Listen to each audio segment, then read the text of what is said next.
السلام علیکم۔ لو بھی جوانوں، آج ہم کیمسٹری کے حوالے سے پڑھیں گے کہ آئنز کیا ہوتے ہیں۔ تو آئنز آپ کے سامنے نظر آ رہے ہیں، یہ دو طرح کے ہوتے ہیں، ایک پازیٹیو ہوتے ہیں اور ایک نیگیٹو ہوتے ہیں۔ In order to understand what are ions, we need to know that the particle that make up atoms have either positive or negative charge۔ یعنی ایٹم کے اندر دو طرح کے پارٹیکل پائے جاتے ہیں، ایک پازیٹیو ہوتے ہیں اور ایک نیگیٹو ہوتے ہیں۔ اب کسی ایٹم کے اندر جتنے پازیٹیو پارٹیکل ہوں گے اتنے ہی نیگیٹو پارٹیکل ہوں گے، تو دونوں کا چارج ایک جتنا ہوتا ہے، ایک دوسرے کے مخالف ہوتا ہے، لہذا نیٹ چارج جو ہے وہ زیرو ہے۔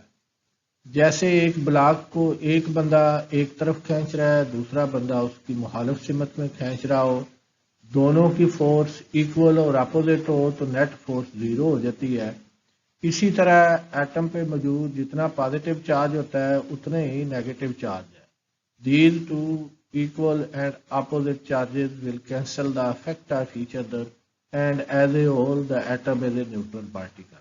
پازیٹیو جو پارٹیکل ہے ایٹم کے اندر وہ پروٹان کہلاتا ہے اور نیگیٹو پارٹیکل جو ہے وہ الیکٹران کہلاتا ہے۔ In an atom proton are in the centre and electron are at the آؤٹ سائڈ۔ جیسا کہ یہ آپ کو سامنے نظر آ رہا ہے کہ پروٹان درمیان میں ہوتے ہیں اور درمیان والا حصہ جو ہے وہ نیوکلس کہلاتا ہے، اور الیکٹران جو ہے وہ نیوکلس کے ارد گرد ہوتے ہیں۔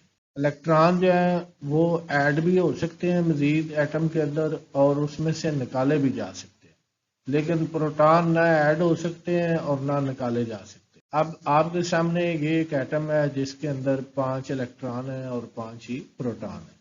5 یونٹ اس پہ پازیٹیو چارج ہے اور 5 یونٹ ہی نیگیٹو چارج ہے۔ یہ دونوں ایک دوسرے کے مخالف اور ایکول چارج ہیں، ایک دوسرے کے اثر کو ختم کر دیتے ہیں، لہذا ایٹم جو ہے وہ ایک نیوٹرل پارٹیکل ہے۔ آپ نے دیکھا کہ ایک الیکٹران جو ہے وہ اس ایٹم میں ایڈ ہوا ہے۔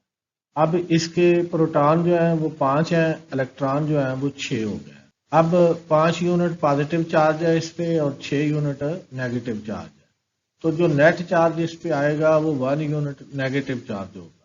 اب دوبارہ اسی 5 الیکٹران والے ایٹم کو دیکھتے ہیں تو اس ایٹم نے 2 الیکٹران جو ہے وہ دے دیے، اب اس کے پیچھے رہ گئے 3۔ اب چارج کا حساب لگائیں تو 5 یونٹ پازیٹیو چارج ہے اور 3 یونٹ جو ہے وہ نیگیٹو چارج ہے، تو نیٹ چارج جو بنے گا وہ ہوگا 2 یونٹ پازیٹیو چارج۔ تو جب کوئی ایٹم الیکٹران دیتا ہے تو اس پہ پازیٹیو چارج آ جاتا ہے، اور جب کوئی ایٹم الیکٹران لے گا تو اس پہ نیگیٹو چارج آ جائے گا۔ اب کنکلوژن یہ ہے کہ جب الیکٹران جو ہیں وہ ریموو کیے جائیں تو ایٹم کے اوپر پازیٹیو چارج آ جاتا ہے، اور جب الیکٹران ایٹم میں ایڈ کیے جائیں تو ایٹم کے اوپر نیگیٹو چارج آ جاتا ہے۔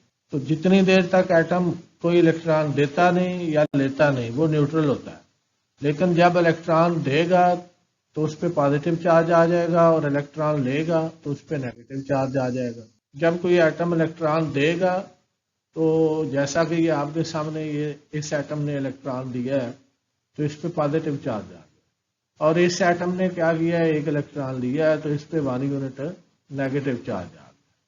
تو ایٹم پہ کوئی چارج نہیں ہوتا، چارج آتا ہے الیکٹران دینے سے یا الیکٹران لینے سے۔ تو جب کوئی ایٹم الیکٹران دے گا تو پازیٹیو چارج آئے گا اور الیکٹران لے گا تو نیگیٹو چارج آئے گا، اور یہ جو چارج پارٹیکل ہوتا ہے اس کو ہم آئن بولتے ہیں۔ تو آئن یہ ہوگا جی، ion is a particle which has positive or negative charge on it۔ اب ایٹم اور آئن میں کیا فرق ہوتا ہے؟ ایٹم جو ہے یہ ایک فنڈامنٹل پارٹیکل آف میٹر ہے اور اس پہ کوئی چارج نہیں ہوتا، کیونکہ جتنے اس میں پروٹان ہیں اتنے اس کے یہ الیکٹران ہیں۔ اب آئن کیا ہوتا ہے؟ ایٹم سے ہی آئن بنتا ہے۔ ایٹم جب الیکٹران دیتا ہے یا الیکٹران لیتا ہے تو دینے سے اس پہ پازیٹیو چارج اور الیکٹران لینے سے اس پہ نیگیٹو چارج آ جاتا ہے، اور یہ جو چارج پارٹیکل ہوتا ہے اس کو پھر ہم آئن بولتے ہیں۔ تو آئن دو طرح کے ہیں، ایک پازیٹیو آئن ہوتے ہیں اور ایک نیگیٹو ہوتی ہے۔ جو میٹلز ہوتی ہیں وہ الیکٹران لوز کرتی ہیں، اکثر الیکٹران دیتی ہیں تو وہ پازیٹیو آئن بناتی ہیں، جو نان میٹل ہیں وہ الیکٹرانز گین کرتی ہیں اور اس طرح ان پہ نیگیٹو چارج آ جاتا ہے اور وہ نیگیٹو آئن بناتی ہیں. پازیٹیو آئن کو کیٹ آئن بھی بولتے ہیں اور نیگیٹو آئن کو این آئن بھی بولتے ہیں. لہذا ہم کہہ سکتے ہیں کہ میٹل جو ہیں وہ کیٹ آئن بناتی ہیں اور نان میٹل جو ہیں وہ این آئن بناتی ہیں. شکریہ جی.